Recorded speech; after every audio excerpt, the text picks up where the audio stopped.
Hello, and welcome to the sixth line of Gate 25, the gate of the spirit of the self, the gate of innocence. And the sixth line is called ignorance. And for the last time on this journey, I get to say, tough a hexagram to you. This is the sixth line, aloof and optimistic. And it goes through its third line phase until its mid to late 20s, and then it goes up on the roof to assimilate all that it has learned, coming down again at the time of its Chiron return to become the role model, the voice of wisdom. Although sometimes they don't want to come down from the roof, especially if they were burned in the third line experience.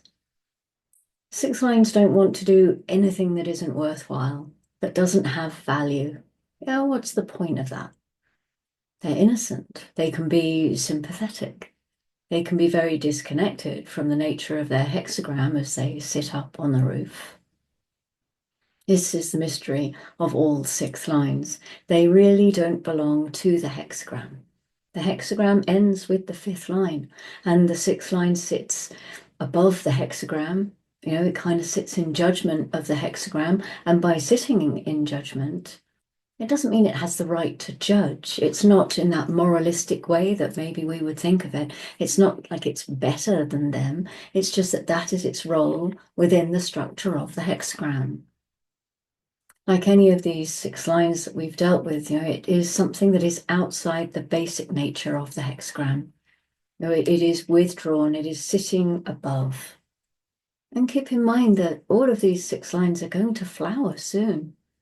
When we step into the next cycle in 2027, we move into a sixth line process. We're in the first line at the moment. We're moving into that sixth line instead of a first line theme. So it's going to be the flowering of the six, and it will be something to see, the opening up of the emotional spirit through the 55 in the sixth line, the beginning of a process in which six lines are going to come into a different epoch and really be part of their time. And we are really going to need our role models as we move forward into this new cycle. So we're in a developmental process towards that time where six lines can come down from their rooftops and get fully involved according to the nature of their design. Everything about the nature of the 25th gate started with the overview of the lines in the first place, with the perfection of action. When you come to the 25-6, you're dealing with a line that has a deep perspective. It can look into the centering circuit. It can look into integration. It can look into the whole individual process. And as such, its vision, its ideal is enormous. In order for it to make a commitment to anything, it has to see the value of mutation in there. Without mutation, motiveless action doesn't really mean anything. The whole substance then becomes useless. What action? What is the action that requires us to be motiveless? What action is the perfection of motivelessness? There are a great many thinkers trying to come up with a formula for what it is to be. What is the nature of being? And human design shows us that we're choiceless in this. And here in the sixth line lies the possibility to recognize choicelessness and see that action is not something that has to be contemplated, but action is something simply to be accepted and to be accepted without motive. The lifetime learning here is false innocence betrayed by actions. The first thing that the 25 learns is that the world is cruel. And the 25-6 learns that right away. It tries all kinds of things, and it can suffer terribly for that. But that is its path to wisdom. And never forget, our six lines are all about wisdom. But it's not about being wise in the sense that the sage is wise universally. It's not so much like that. It's a wisdom to recognize how the hexagram functions. Is the hexagram itself functioning correctly? Ra used the following example. So you have the fifth line heretic, and the fifth line heretic goes into the village and says to the villagers, I know the way, follow me.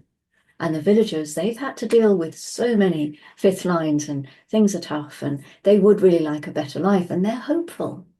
But they don't really know because the fifth line is a great seducer and they're willingly being seduced. And the fifth line is saying, I know, follow me. And they're all saying, well, yeah, maybe he does know. And if he doesn't, well, we'll just burn him. And so they go up onto the mountaintop to the sage or the fool on the hill, the sixth line. And the sixth line has been sitting up there for the last 30, 40 years, watching all the fifth lines come into town, trying to seduce the villagers. Knows all about that because when it was young, it was in the village. It got to see the seduction firsthand. It was seduced itself so many times because it was young and it was in the village and it was there. So it went up on the hill to be left alone. And when the head of the village comes up to the fool on the hill and says, hey, look, we've got this fifth line down there seducing the hell out of everyone. What do we do? And if the sixth line says, oh, well, they seem okay to me, then the village are going to follow that fifth line. And if the sixth line says, no, this is just another seduction, it's not going to lead anywhere, then they will stone that village out, stone that heretic out of the village. That's the power the sixth line has. So the wisdom that comes out of the sixth line has to come from them being burnt in the first place. It's kind of the way it goes. That's the mechanic. The 59-6 has to go through all of those one-night stands in order to get to the point where it can sit on the hill and be a valued judge for others, because it then has that perspective. In the exaltation, the least mild of a negative position where inappropriate action is censured, the loss of innocence through inappropriate action. Children here with this line find out very quickly that no matter how innocent they are, if the actions are not right, they get to suffer and possibly suffer a great deal. And they become very careful in their later life about what kind of action they engage in, to the point where they may not engage in any action at all. In the detriment, constant, inappropriate, and destabilizing actions whose very counterproductiveness strips away the facade of innocence. Constant, inappropriate action in times of challenges that can break the spirit.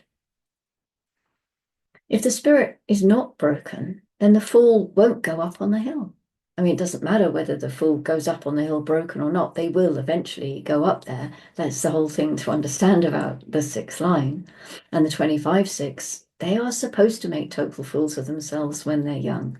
They're supposed to be caught in inappropriate situations and actions. They're supposed to, so that they can then step away from it without having any kind of a feeling that they're missing something.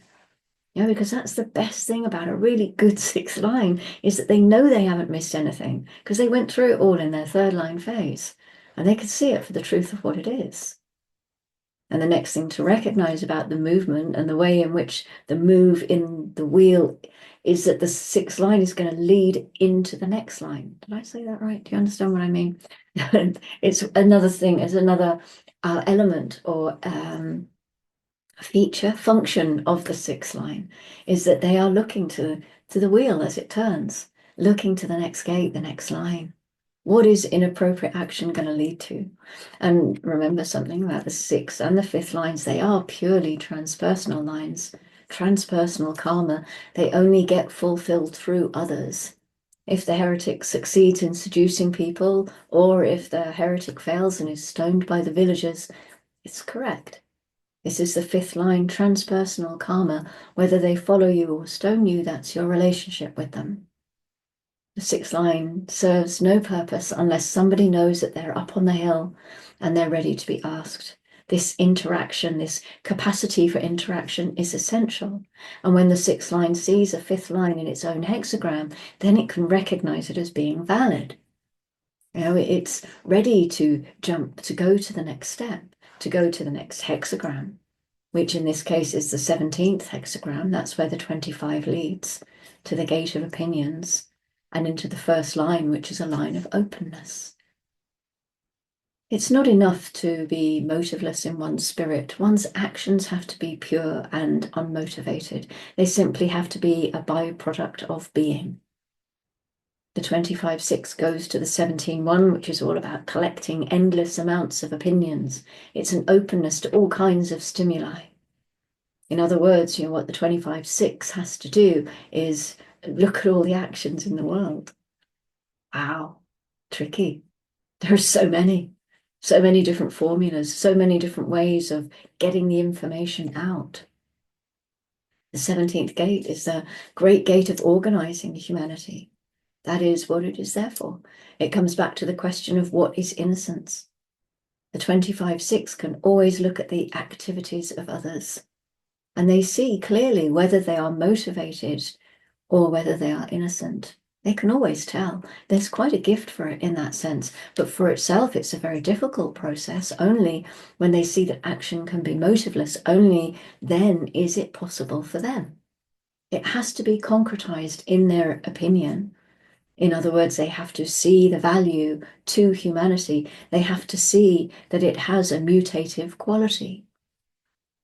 These people often have their innocence broken, but fortunately for them, they do not have the harmony to the third line in a detriment, because as we found out, Pluto is not there.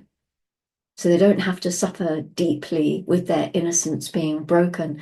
They can simply pull away and withdraw. Withdrawal is one of the secrets of the 25th gate. Someone who only has the 25th has to learn to move themselves away from others.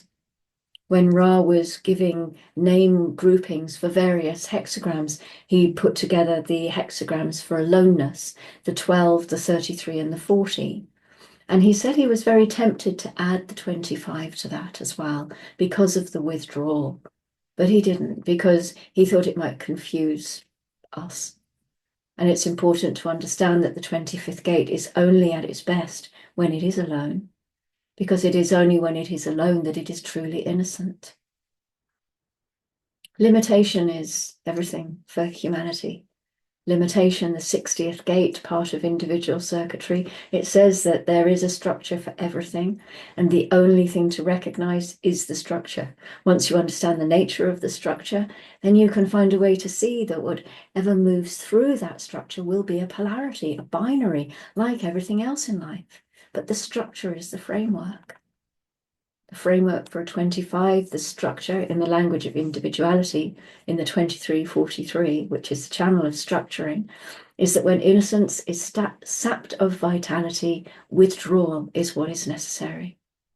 Withdrawal means so much to innocence and to the retaining of innocence, because it brings one back to the self. This is being in the cave all by themselves. All that they say is, I am now. Their pure innocence, withdrawal, and aloneness have enormous value to the 25th gate. So the grounding is coming, of course, through the 46 in the 6th line, which is called integrity. Through genetic continuity, all 6 lines will resonate to this theme of integrity, or not, of course. And so the 46 can support the ignorance of the 25 through the wisdom that it has gathered over the course of its process. Wisdom supporting wisdom. Integrity supporting ignorance. The moon has been in gate 38 since 01:35 this morning, the root center gate of the fighter. It moves into gate 54 at 12:09. This is another root gate, tribal this time, the gate of ambition, the marrying maiden, the concubine who seeks to rise up to a position of empress, but needs others to support her in her transformation. And those who she will then support in her turn, because this is the bargain in tribe. You scratch my back, I'll scratch yours, and woe betide you should you renege on that deal. And next, the moon transits into the head gate 61 at 22:34.